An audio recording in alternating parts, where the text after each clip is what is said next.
ছোটদের ভীষণ পছন্দের এই চকলেট বিস্কুটগুলো দোকান থেকে নয়, একবার নিজের হাতে বানিয়ে দেখুন তো বিস্কুট এত সুন্দর তৈরি হবে। আর এই চকলেট বিস্কুট তৈরি করার জন্য কোনো রকমের চকলেট পাউডার দরকার পড়বে না। শুধু ছোটরা নয়, বড়রাও খেয়ে ভীষণ মজা পাবে। নমস্কার বন্ধুরা, কেমন আছেন আপনারা সবাই? আশা করছি সবাই অনেক ভালো আছেন। মাত্র 2 প্যাকেট অরিও বিস্কুট দিয়ে একদম সহজভাবে চকলেট বিস্কুট তৈরি করে দেখাবো। রেসিপিটা আশা করি অনেক ভালো লাগবে। রেসিপিটা সম্পূর্ণ দেখার জন্য অনুরোধ রইল। তো চলুন শুরু করি আজকের রেসিপি। প্রথমে এখানে নিয়ে নিয়েছি 2 প্যাকেট অরিও বিস্কিট। তো যে বিস্কিটের মধ্যে সাদা ক্রিমটা আছে সেই বিস্কিটটা আমি নিয়েছি। আপনারা যে কোনো অরিও বিস্কিট এখানে নিতে পারেন। তো 2 প্যাকেট বিস্কুট আমি নিয়ে নিয়েছি এখানে। তারপরে এই যে ক্রিমটা আছে, ক্রিমগুলোকে আমি একটু আলাদা করে নেব। আজকে আমি আপনাদের বিস্কুট দিয়েই বিস্কুট তৈরি করে দেখাবো। এতটা সুন্দরভাবে তৈরি হবে ভাবতেও পারবেন না। একবার আপনারা দেখার পরে অবশ্যই বাড়িতে তৈরি করবেন। ছোটরা বড়রা সকলে ভীষণ মজা করে খাবে। তো এখানে কিন্তু আমি সমস্ত বিস্কুটগুলোর মধ্যে থেকে ক্রিমগুলোকে ছাড়িয়ে নিয়েছি। এবার এই বিস্কুটগুলোকে একটা মিক্সিং জারের মধ্যে দিয়ে আমি ভালোভাবে গুঁড়ো করে নিচ্ছি।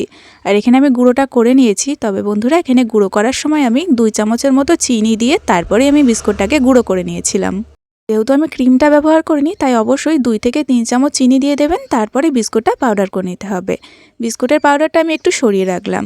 তারপর একটা বাটির মধ্যে নিয়ে নিচ্ছি একটা কাপ মেপে 1 কাপের মতো সাদা তেল। তেলের পরিবর্তে এখানে ঘি বা বাটারও আপনারা দিতে পারেন। এবার এখানে নিয়ে নিচ্ছি সেই বিস্কুট গুঁড়ো। বিস্কুট এবং চিনি একসাথে আমি গুঁড়ো করে রেখেছিলাম, সেই বিস্কুটের গুঁড়োটা এখন আমি দিয়ে দিচ্ছি। আর সেই কাপ মেপেই 1 কাপ পরিমাণে এখানে বিস্কুটের গুঁড়ো তৈরি হয়েছে। এবার এই তেলের সঙ্গে খুব সুন্দর করে এই মিশ্রণটাকে ভালোভাবে মাখিয়ে নিতে হবে কিছুক্ষণ মিশিয়ে নিলেই দেখবেন খুব সুন্দরভাবে তেলের সঙ্গে এই বিস্কুটের গুঁড়োটা মিশে যাবে। তারপর এর মধ্যে দিয়ে দিতে হবে সেরকমই একটা কাপ মেপে 2 কাপের মতো ময়দা। ময়দার পরিবর্তে আপনারা আটাটা দেবেন তখনই যদি বিস্কুটটা বাচ্চাদের জন্য তৈরি করেন। এবার দিয়ে দিচ্ছি 1 চামচের মতো গুঁড়ো দুধ। এবার দিয়ে দিচ্ছি স্বাদমতো একটু লবণ। আর তার সঙ্গে 1 চামচের 4 ভাগের 1 ভাগ দিয়ে দিচ্ছি বেকিং পাউডার। বেকিং সোডা কিন্তু নয়, বেকিং পাউডারই দিতে হবে। চকলেট বিস্কুটে যদি লবণটা না পছন্দ করেন তাহলে কিন্তু আপনারা স্কিপ করতে পারেন। সমস্ত উপকরণ প্রায় দেয়া কমপ্লিট হয়ে গিয়েছে। এবার খুব সুন্দর করে সমস্ত কিছু ভালোভাবে প্রথমে একটু মিশিয়ে নিতে হবে। আর ভালোভাবে মেশানোর পরে সুন্দর করে একটা ডোয়ের মতো তৈরি করতে হবে। আর এই দেখুন মেশাতে মেশাতে খুব সুন্দর এখন কিন্তু সমস্ত কিছু ভালোভাবে মিশে গিয়েছে। এবার কিন্তু ডোয়ের মতো এটাকে পাক দিয়ে নিতে হবে।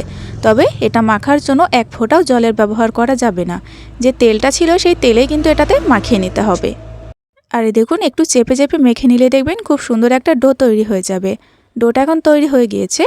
বিস্কুটের শেপগুলো দেওয়ার আগে হাতটাকে একটু ধুয়ে নিতে হবে, তাহলে বিস্কুটগুলো বানাতে সুবিধা হবে।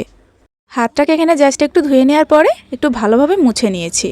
একদম শুকনো অবস্থায় রাখতে হবে, হাতের মধ্যে তেল বা ঘি বা জল থাকবে না। এইবার এখানে বিস্কুটের শেপগুলো আমি দিয়ে দেব। বিস্কুটের শেপগুলো আপনাদের পছন্দ মতো আপনারা করে নিতে পারেন, তবে এখানে আমি একটু গোল গোল করে তৈরি করে নিচ্ছি। একটু বেশ মসৃণ করে নিচ্ছি গোল করে নেওয়ার পরে। তারপরে এরকম একটা ছুরির সাহায্যে দাগ দাগ করে একটু ডিজাইন করে নেব। ছুরির যেই দিকটা ধারালো আছে সেই দিকটা করে ডিজাইনটা করতে হবে। তাহলে কি হবে, বেশি চাপও দিতে হবে না, খুব সহজে দেখবেন দাগগুলো তৈরি হবে। তাদের বিস্কুটটা দেখতে বেশি ভালো লাগবে। তো এইভাবে ঠিক আমি একটা বিস্কুটের ডিজাইন করে নিলাম। আর এইভাবে কিন্তু আমি প্রত্যেকটা বিস্কুট প্রথমে রেডি করে নেব। একইভাবে আমি সমস্ত বিস্কুটগুলোকে রেডি করে নিয়েছি। আর বিস্কুটগুলো কতটা সুন্দর দেখতে লাগছে। তো এবার আমি বিস্কুট বেক করার জন্য নিয়ে নিয়েছি একটা নর্মাল রেগুলার ইউজ করা থালার মধ্যে আমি এরকম একটা সাদা কাগজ কেটে বাটার পেপারের মতো তৈরি করে নিয়েছি। থালার মধ্যে প্রথমে আমি তেল মাখিয়ে নিয়েছিলাম, তারপরে কাগজটা দেওয়ার পরে কাগজের ওপর দিয়েও ভালোভাবে তেল মাখিয়ে নিয়েছিলাম। আর তারপরে কিন্তু এখানে থালাটা রেডি হয়ে গিয়েছে বিস্কুটটা বেক করার জন্য। এবার এখানে আমি একটা একটা করে বিস্কুট খুব সুন্দর করে একটু ছাড়া ছাড়া করে সাজিয়ে দিয়েছি। বিস্কুট বেক করার জন্য এখানে আমি একটা কড়াইয়ের মধ্যে একটা স্ট্যান্ডকে দিয়ে চাপা দিয়ে এখন হাই ফ্লেম রেখে 2 মিনিট মতো প্রিহিট করে নিচ্ছি। 2 মিনিট হয়ে গিয়েছে, এখন আমি চাপাটা খুলে নিচ্ছি। এখন বেশ ভালোভাবে গরম হয়ে গিয়েছে কড়াইটা। এবার আমি বিস্কুটের থালাটা বসিয়ে ফ্লেমটা একদম হাইতেও থাকবে না, একদম মিডিয়ামেও থাকবে না, তবে লো টু মিডিয়ামে থাকবে। লো টু মিডিয়ামে রেখে মোটামুটি 20 মিনিট মতো বেক করতে হবে। বিস্কুট বেক হতে কিন্তু একদমই বেশি সময়ই লাগে না, তবে 15-20 মিনিট মতো অবশ্যই রাখতে হবে। এখানে কিন্তু 20 মিনিট হয়ে গিয়েছে। চাপাটা আমি খুলে নিলাম। আর দেখুন বিস্কুটটা কিন্তু বেক হয়েছে, সম্পূর্ণভাবে বোঝাই যাচ্ছে। বিস্কুটের কালারটাও কিন্তু এখন চেঞ্জ দেখাচ্ছে, তার সঙ্গে বিস্কুটটা দারুণভাবে ফুলেছে আর একটু শক্ত আছে। বিস্কুটগুলো নামানোর পরে আবারও কিন্তু কালারটা একটু চেঞ্জ হয়ে যাবে। আর এখন বিস্কুটগুলো খুব সহজে কিন্তু উঠে আসছে। আর বিস্কুটটা নামানোর পরে আমি কিন্তু খুব ভালোভাবে ঠান্ডা করেই কিন্তু আপনাদের দেখাচ্ছি। ঠান্ডা হলেই দেখবেন বিস্কুট সুন্দরভাবে উঠে যাবে। আর যদি বিস্কুট ভালোভাবে বেক না হয় তাহলে কিন্তু বিস্কুট একদম থালার মধ্যে লেগে থাকবে।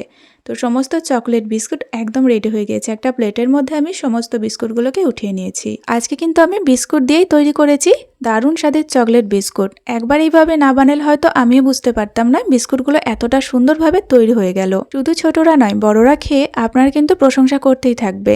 ছোটদের তো ভীষণ পছন্দ হবে। আর দেখুন বিস্কুটটা কতটা খাস্তা তৈরি হয়েছে, মুখে দিলেই কিন্তু মিলিয়ে যাবে বিস্কুট। তো আশা করি আজকের রেসিপি আপনাদের ভালো লেগেছে। আর রেসিপি ভালো লাগলে একটা লাইক এবং কমেন্ট করে জানাবেন, তার সঙ্গে চ্যানেলটিকে সাবস্ক্রাইব করে অবশ্যই পাশে থাকবেন। তো আজ এই পর্যন্ত, আবারও ফিরে আসবো নতুন রেসিপি নিয়ে। সকলে ভালো থাকবেন এবং সাবধানে থাকবেন।